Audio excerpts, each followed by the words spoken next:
What does obfuscated servers do? Simply put, it hides the fact you're using a VPN, allowing you to visit streaming sites that block NordVPN. If obfuscated servers is grayed out for you and you're unable to toggle it on, there's a simple fix. I'm running NordVPN version 6.48.10.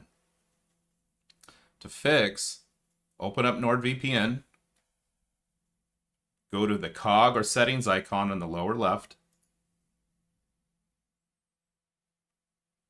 Let's go to the Auto Connect menu option here. Let's toggle off Choose a VPN protocol and server automatically.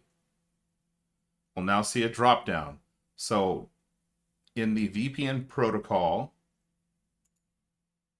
select the OpenVPN TCP option. It will not work with UDP, so make sure you choose that TCP option. All right, it's going to disconnect. It's going to reconnect. We're going to go to the Advanced tab. You'll now see that this option is no longer grayed out. We're going to toggle on obfuscated servers. Select Reconnect.